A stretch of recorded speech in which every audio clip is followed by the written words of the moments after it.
Bien. A ver, entonces, ya les contaba de esto de cómo hubiera sido el proceso de entender qué es lo que está pasando con respecto a que alguien se curó antes de, digamos, del desarrollo de la ciencia y después, ¿sí? Y la cosa es que, miren, yo hablo de la persistencia en la sucesión de los eventos, ¿ya? Ahora, esto suena raro, pero estoy diciendo algo importante. Entonces, piénsenlo, ya, también es un momento de masticarlo. La persistencia en la sucesión de los eventos. ¿Ya? ¿A qué me refiero?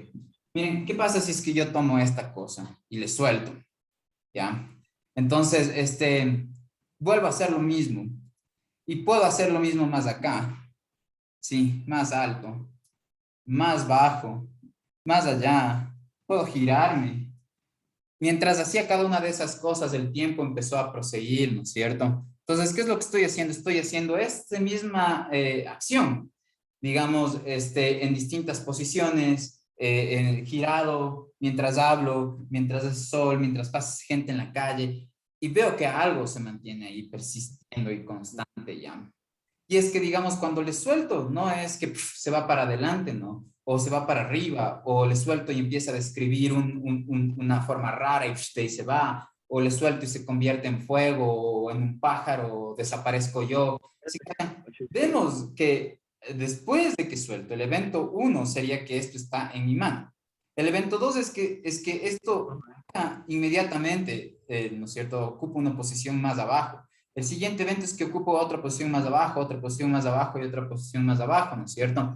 Y la cadencia con la que lo hace, digamos, parece ser la misma, ¿sí? Miren, aquí la rapidez con la que cae, ¿sí? La forma en cómo está moviéndose, sí, parece ser la misma, a pesar de que chuta el vecino esté bañándose, a pesar de que el color, independientemente del color de mis medias, de si, no sé, estoy puesto, no sé, pantalón, jean o lo que sea, independientemente de un montoncísimo de cosas.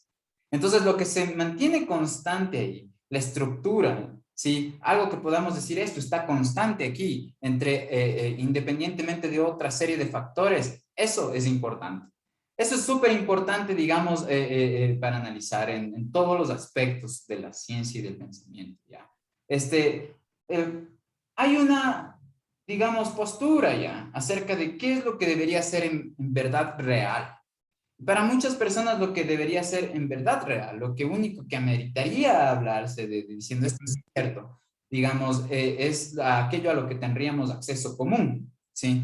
Digamos, esto es como un poco de alguna forma para muchas personas, ¿no? Más legítimo que algo que es, digamos, de acceso privado, ¿no?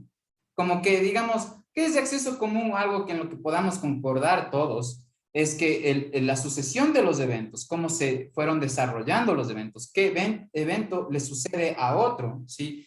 Que esa sucesión de eventos persistió. Entonces, en este caso, ¿a qué me refiero en particular? Tengo el marcador en la mano, le llamo evento 1, ¿no? Y después voy a tener, digamos, una serie de eventos, 2, 3, así, ¿no es cierto? Y donde esto está cada vez, digamos, más abajo, más abajo, más abajo, y la forma en cómo cae, el tiempo que se demora en pasar de aquí a acá, de aquí a acá, de aquí a acá, parece ser que es este comportamiento, ¿sí? Parece ser que este comportamiento se repite, ¿sí? Independientemente de lo que yo esté pensando, de cómo, de en qué punto del espacio le suelte, de si pasa o no el tiempo. Esos son los eventos que nos interesan, ¿ya? Ahora, ¿por qué inicialmente, digamos, o cómo se conecta esto de la sucesión, de la persistencia en la sucesión de los eventos? ¿A qué me refiero con la persistencia? En que estos eventos, el evento, perdón, ¿ya? Que el evento E1 antecede al evento E2 o que el evento E2 viene después del evento E1 y que el intervalo temporal que le separa, digamos, es, digamos, no sé, un número constante, digamos, ¿sí? Es siempre el mismo el intervalo de tiempo que le separa el evento 1 con el evento 2. Esto persiste, es decir, que el evento 1 y el evento 2, el 2 le suceda al 1, es algo que sí va a pasar una y otra y otra y otra y otra vez. Eso me refiero con que persiste la sucesión en los eventos, ¿sí? La cuestión es que, digamos, esta sucesión en los eventos es justo lo que, a lo que nosotros nos gustaría, bueno, o al menos hay una interpretación fuerte que nos relaciona a la causalidad con esto, ¿sí? Para David Hume, que es uno de los pensadores más importantes de la humanidad, para muchos es el filósofo de habla inglesa más importante que ha tenido la humanidad, para él la causalidad ya es No, no, no. como una especie de regla que esté por encima, un algo más allá, un designio de un dios o de digamos, la naturaleza, un patrón dado ahí para que el mundo se comporte, sino que para David Hume la causalidad no es nada más ni por encima de esta persistencia en la sucesión de los eventos. Entonces, digamos, en este sentido, digamos, las relaciones causales es esta persistencia en la sucesión de los eventos, ¿sí? Ya, y él, digamos, define qué es una causa como aquello que si es que no se da, el efecto tampoco se da. Esto es bastante importante, ¿no? Ver, ir buscando en el mundo, o sea, cuando uno va a plantear una ley física, cuando se la genera, ¿no es cierto? Escoge de todas las propiedades del mundo al que acceden nuestros sentidos, escoge cuáles están relacionadas entre sí. Es decir, cuáles vemos que si una cambia, la otra también, ¿sí? Entonces, como lo que les decía, ¿no? Miren, me puedo en este momento, mientras suelto esto, digamos, rapidísimo, cambiar de medias, por ejemplo, ya. Me saco las medidas, pero eso, digamos, no va a afectar cómo se van sucediendo los eventos, ¿sí? Entonces, ¿qué quiere decir? Que el caer que tiene este marcador no está relacionado ni se va a ver afectado por las medias que yo me ponga, ¿sí? Entonces, digamos, nosotros en el mundo, en nuestra realidad diaria, ¿no es cierto? Sí nos basamos en estas cuestiones de causalidad porque nos gustaría saber qué va a pasar en caso nosotros hagamos algo. Porque nos gusta, ¿no es cierto?, tener como en nuestro futuro de alguna forma evitar ciertas cosas y preferir que nos pasen otras. Entonces buscamos cuáles son las causas de las cosas que sí buscamos, que sí queremos, digamos, que para generar esas causas y así que se dé el efecto. Eso lo hacemos en todos absolutamente los aspectos. Cogen el mango de la puerta y le empujan y ahí asumen que hay una ley de causalidad, una regla de causalidad, porque hay una persistencia en la sucesión de eventos. Ustedes toman y empujan en un lado de la puerta y ven que es fácil que simplemente se abran, ¿no es cierto? Ya, pero digamos, sí, digamos que esta es la puerta, ¿ya? Y aquí está la bisagra. Si es que yo a la puerta, digamos, la bisagra es esa parte, ¿no? Sí, cachan, o sea, tienen ahí unos tornillitos, es ese mecanismo de dos metales que permite que la puerta gire, ¿no? Que haga esta vaina así, ¿ya? Entonces, digamos que ustedes le quieren abrir o le quieren cerrar, digamos que la puerta está un chance abierta, ¿ya? Y yo le quiero cerrar. Si es que yo le empujo aquí para que se cierre, me va a ser más difícil, voy a sentir más esfuerzo para que se cierre que si es que yo le empujo desde acá, que si yo le empujo desde esta esquina, a que si es que yo le empujo desde esta, ¿ya? Hagan la prueba, si es que no han tenido esa experiencia en su día a día.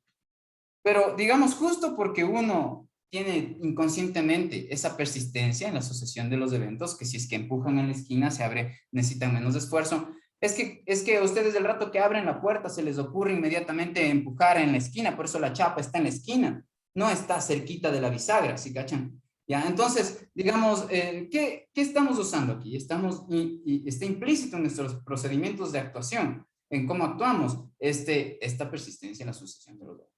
Ya. Ahora, la cosa es que digamos, sí,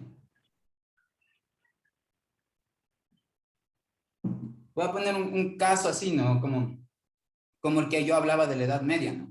Digamos ah, por mi sistema inmune, me curé del COVID, pero justo unos días antes me tomé el dióxido de cloro. Entonces, digamos, mi vecina a la que le cuento esto, ve que hay una sucesión de eventos. no una persistencia en la sucesión de los eventos, sino que ve una sucesión de eventos. Ve que me tomo el cloro y digamos, después me curé. Entonces asocia esta sucesión de eventos y dice, no, esta debe ser la causa. ¿Por qué? Porque esto pasó antes de que se cure. ¿Ya? Pero recuerden que la definición de Hume de causalidad sería que si es que no, o sea, si el dióxido de cloro es la causa de que me curen, ¿sí? Entonces, si es que yo no me hubiera tomado el dióxido de cloro, entonces no me hubiera curado, ¿ya? Entonces, supónganse que tenemos el chance de retroceder el tiempo, ¿no? Y digamos que el día que me tomé el dióxido de cloro, viajo en el tiempo y le digo al Juan Carlos del pasado, loco, no te tomes eso que igual te vas a curar. Y el Juan Carlos del pasado me hace caso, ¿no? Y no se toma el dióxido de cloro y en efecto a los 3 días se cura. Ya, entonces, ¿qué es lo que puedo yo concluir de este experimento imaginario? ¿No? Que, digamos, la señora pecó, digamos, de emoción, ya se emocionó al ver que un evento vino después del otro, pero no, como no usó el método científico, no hizo suficientes experimentos para ver si es que ese en efecto es un patrón, si es que en efecto persiste esa sucesión de eventos. Entonces, digamos, ¿cómo no expuso su hipótesis de que es el dióxido de cloro el que me está curando al método científico? Entonces, digamos, en principio otro científico, bueno, un científico le va a decir, oiga, lo que usted está diciendo puede ser una hipótesis válida, pero de una hipótesis, pero tenemos que ver si funciona o no. Si es que en efecto es una regla causal, es que un evento venga después del otro, o si solamente es una coincidencia, ¿sí? Ya, entonces, miren, este tipo de coincidencias pasan un montón, ¿no? De veces, o sea, digamos que yo tengo aquí un cubo de hielo, ¿sí? Y que el rato que yo abro la cortina de ese lado, y todavía son las 5 de la mañana, ¿sí? Poco a poco empiezo a ver que en esta parte de la pizarra empieza a aparecer una franja de luz, ¿sí? Ya, entonces, yo noto que a medida que aparece la franja de luz, empieza este hielo a desleírse, ¿sí?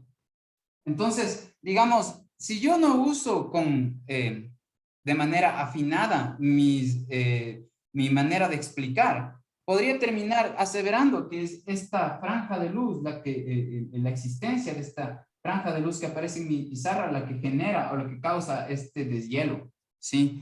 Ya, pero digamos, eso, por ejemplo, si yo no le quisiera incluir al sol, digamos que yo vivo en este departamento y nunca he visto el sol.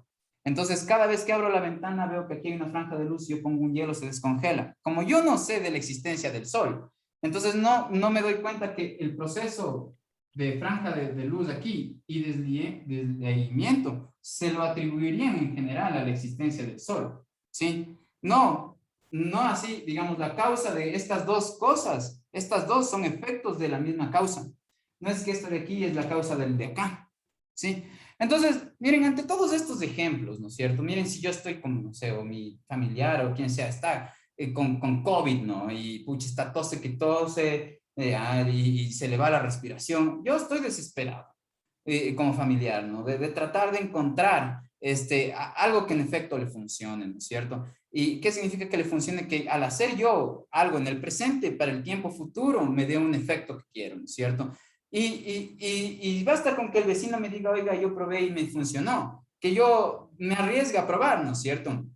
Ya, pero la cuestión es que de todas estas posibles explicaciones de por qué un evento viene después de otro, solo una de esas son auténticas persistencias en la sucesión de los eventos. ¿Y cómo identificar esas? Entonces, la física lo que ha hecho es encontrar las explicaciones como más poderosas, poderosas en el término, en el sentido de que, digamos, la estructura que plantean, que tienen las relaciones del mundo sensible, son capaces de explicar un montón de fenómenos particulares, ¿ya?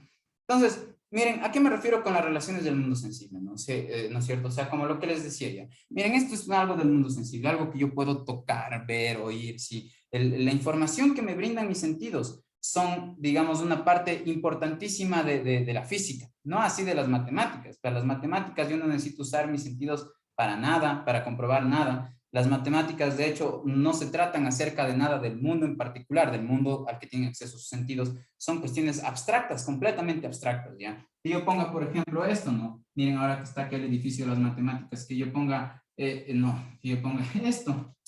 Eh, ¿Ya?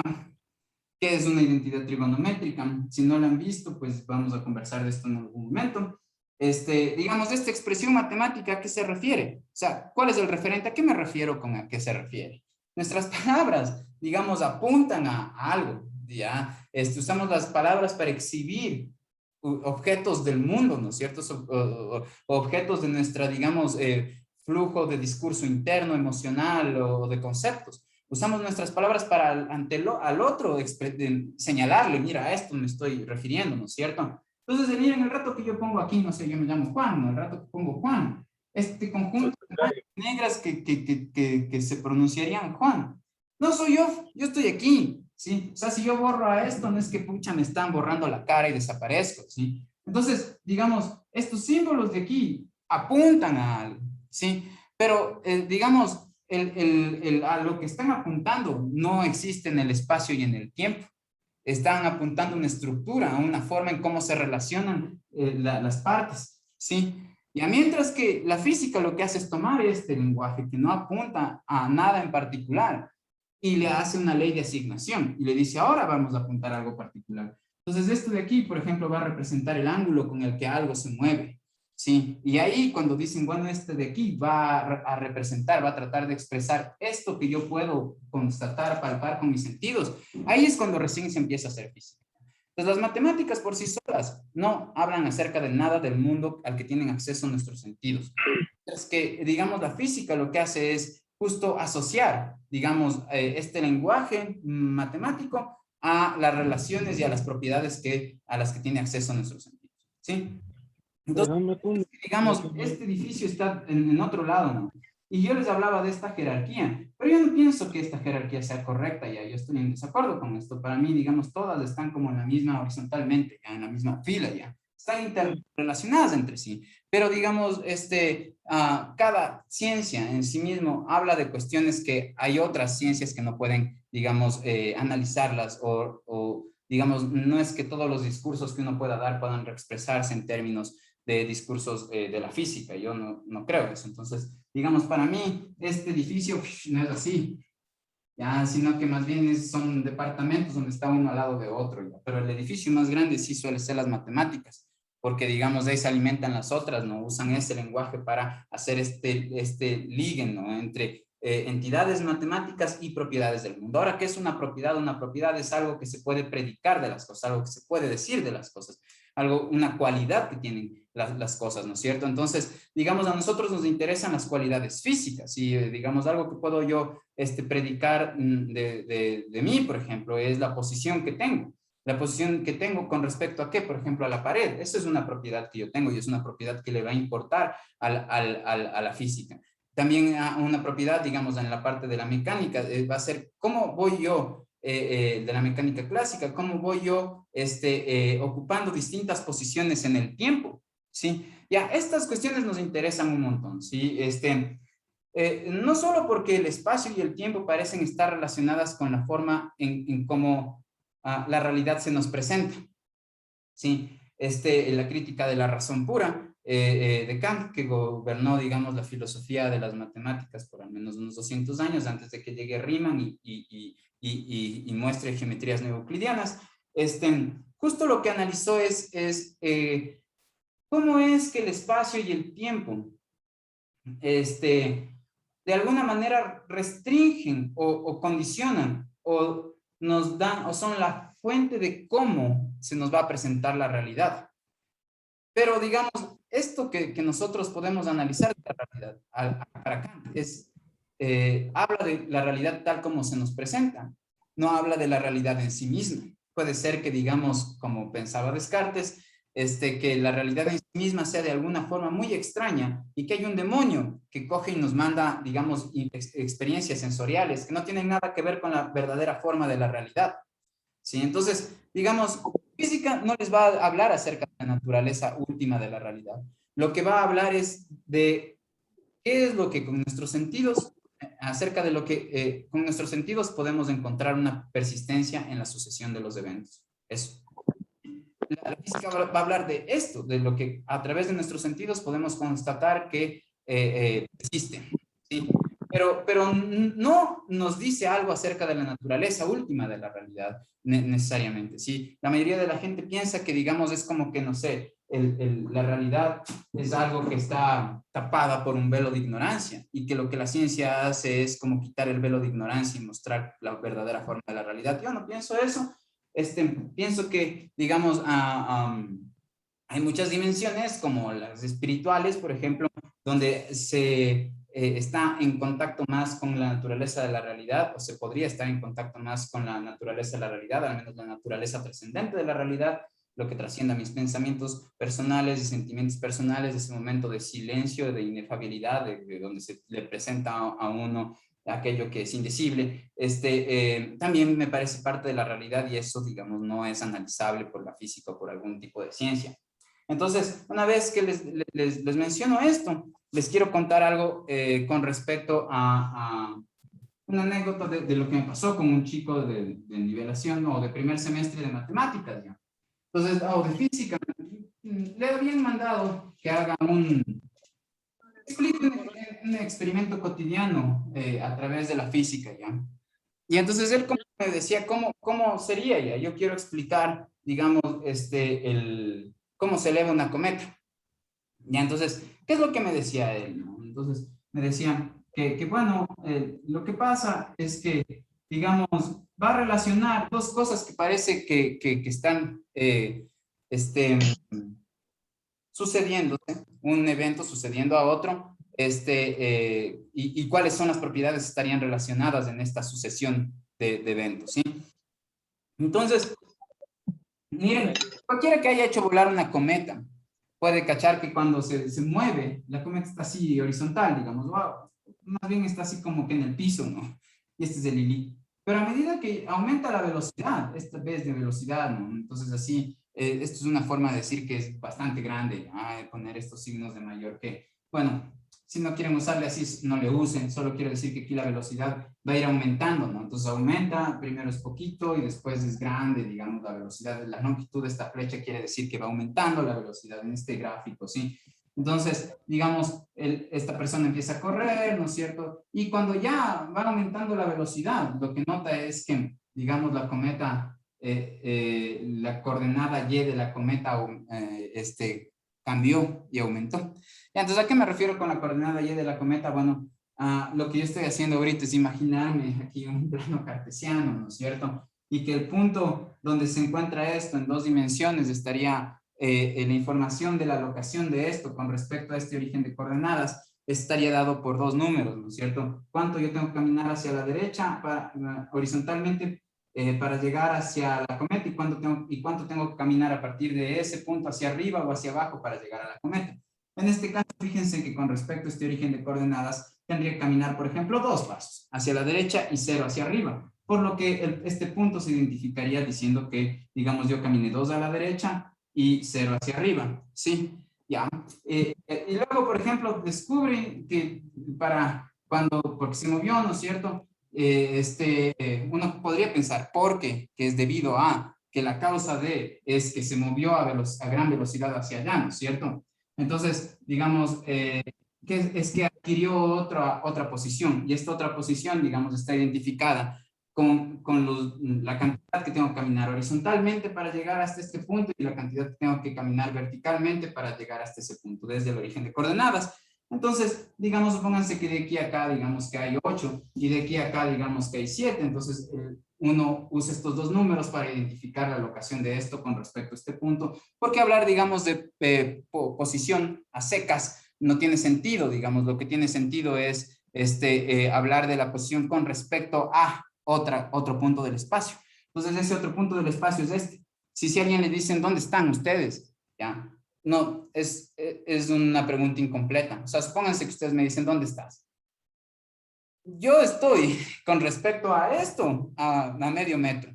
Sí, con respecto al celular a 70 centímetros. con respecto a ustedes, estaré, digamos, por ejemplo, con respecto a cierto alumno que esté, no sé, en Quito, estaré, no sé, a menos de 100 kilómetros.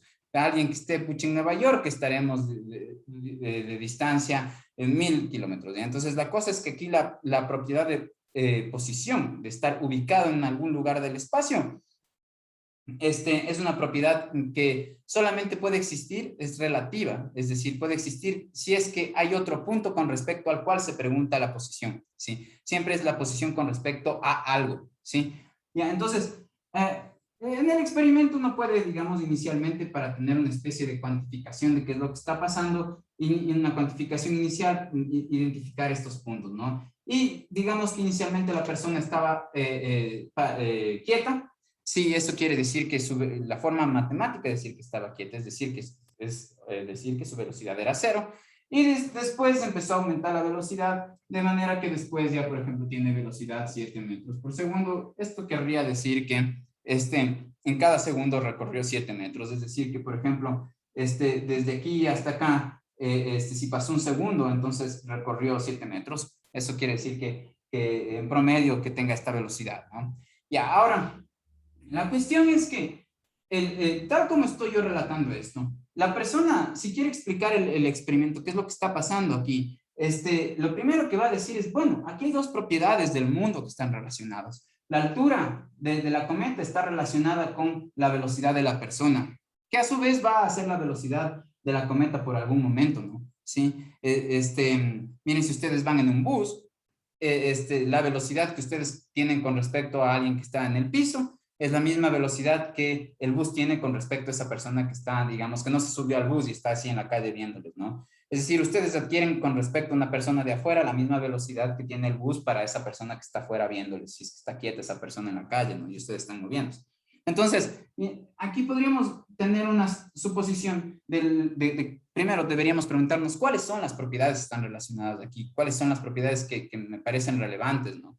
Entonces, si ustedes quieren, digamos, se preguntan acerca de cómo es que cambia de altura la cometa. La altura, si cuán alto está algo, es algo que se predica de ese algo, es una propiedad física que tiene ese algo, ¿sí? ¿Dónde está? ¿Sí? Entonces, esa altura es una propiedad que ya les interesa, ¿ya? Entonces, a esa altura le voy a poner una letra, le voy a decir Y, va a llamarse la altura, ¿sí? Ya. Y la cosa es que, digamos, ¿cuán rápido voy yo? Que también podemos, ya, ¿cuán rápido voy yo? Le voy a llamar la velocidad, ¿no? Y le voy a anotar con esta letra y esto va a ser la velocidad, Simón, ¿ya? Pero digamos que aquí fíjense, estoy tomando dos propiedades del mundo externo que son cuantificables con mis sentidos. ¿Por qué? Porque yo puedo coger, digamos, al final de cuentas, un palo largazo que esté como con signos, ¿no? Un metro, así como un palo de esos largos, así que tienen aquí, así está señalizado, ¿no? Y les dice, bueno, aquí 0, aquí 0.5, así, ¿no es cierto? Una regla gigante. Desde el piso le ponen hasta acá, ya calculan el Y. Sí. Entonces, digamos, estas propiedades, sí, en efecto, deben ser cuantificables, ¿no? Ya, ahora, digamos, la velocidad también es cuantificable, ¿no? Le pido a algún policía que me dé una de esas cosas para medir la velocidad y yo puedo medir la velocidad. Eh, Excelente pregunta, Edison, gracias por eso. Ya hablo acerca de eso, muy bien. Ya, ya hablo acerca de eso en un ratito. Bien, muchas gracias por hacer esa pregunta. La cuestión es que les quería decir que, bueno, primero aquí yo debo preguntarme si es que son estas dos propiedades las que a mí me gustaría relacionar.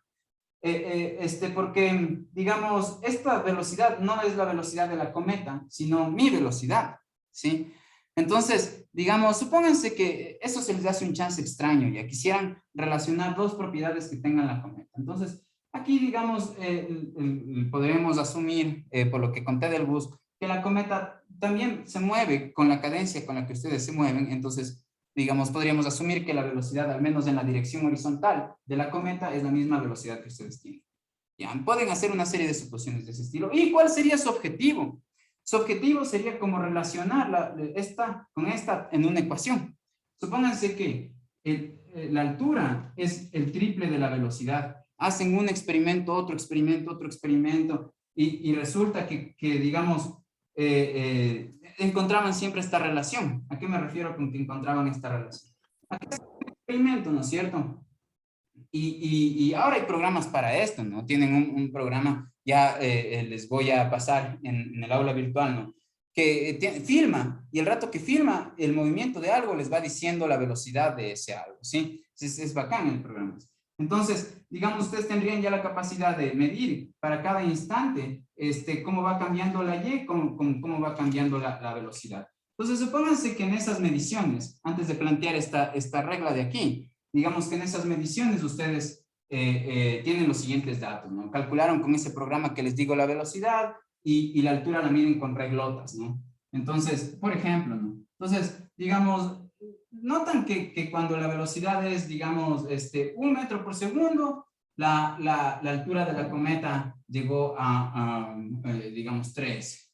Digamos, cuando la velocidad es 2 metros por segundo, entonces la altura de la cometa llegó a ser 6. Ya cuando la velocidad es 3, la altura de la cometa llegó a 9. Entonces, aquí es donde ustedes vuelven a encontrar un patrón, un comportamiento común. ¿En qué? Miren este par de números y comparan con este par de números y comparan con este par de números. A este par de números se les llaman pares ordenados, cuando se los pone dentro de un paréntesis se pone una coma y se dice que, claro, ahorita están analizando pares ordenados que tienen componentes X, la velocidad, y componentes Y, la altura, ¿sí?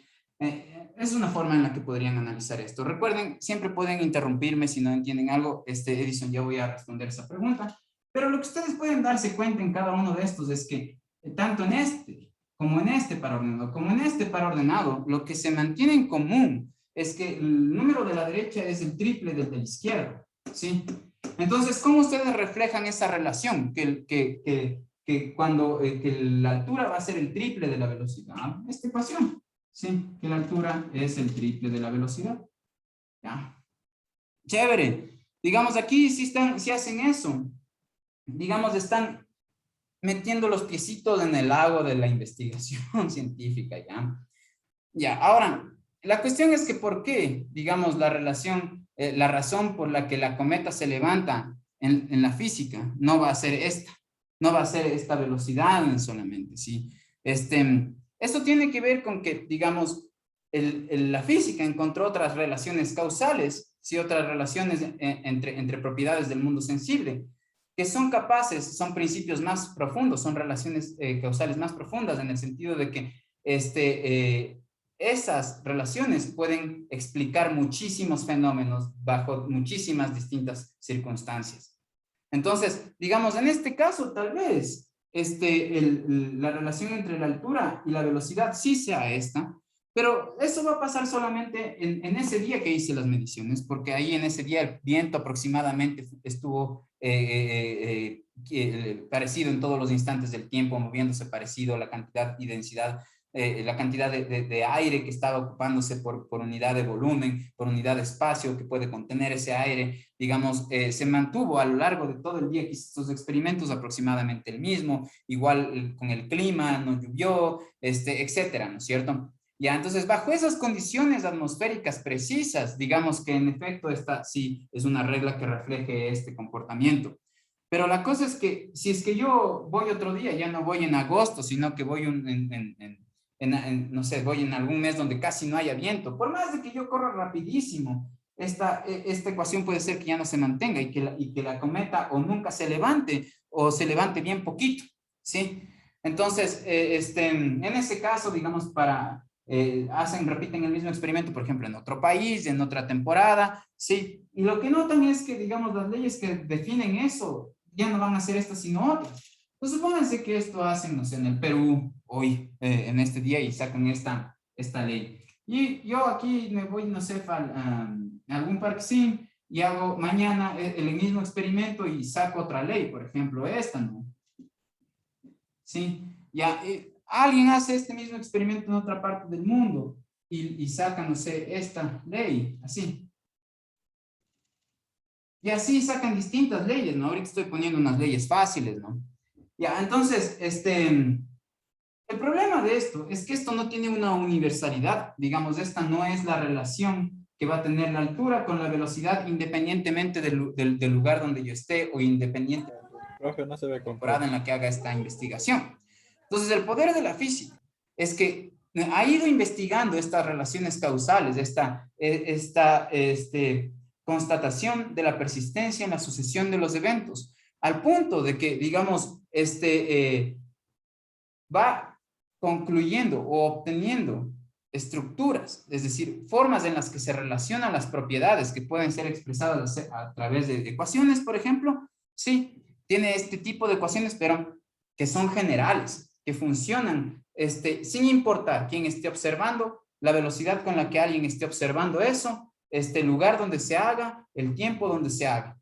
Entonces, si es que hay un conjunto de relaciones entre propiedades del mundo, del mundo sensible, que se mantengan, que sean siempre las mismas relaciones independientemente de cualquier cosa, ¿sí? De dónde lo haga, cuándo lo haga, y entonces eso, ahí hemos encontrado algo importante, porque parece ser que eso está escrito en la estructura, ya les mando otro link. Parece que estas reglas, ¿sí? De comportamiento, de relación entre propiedades, parece estar inscrito en el corazón mismo, en la esencia de lo que es el universo físico, ¿sí? Del universo natural. Si encontramos algo que es independientemente de cualquier otra cosa, entonces, digamos, podríamos decir que esa constante es justo, completamente independiente. Y entonces algo que es completamente independiente es como que se encuentra en la base, en el piso fundamental del edificio, de todo lo que existiría, digamos, ¿sí? Porque no depende del resto de cosas, justo es lo que es completamente independiente, más bien el resto de cosas son casos particulares de esas reglas más generales. Entonces la idea es que la física encontró formas de explicar todas estas circunstancias independientemente del clima y lo que sea. Y lo que hace que la cometa se levante al final de cuentas, tiene que ver con una diferencia de presiones más bien, más que con directamente mi velocidad horizontal.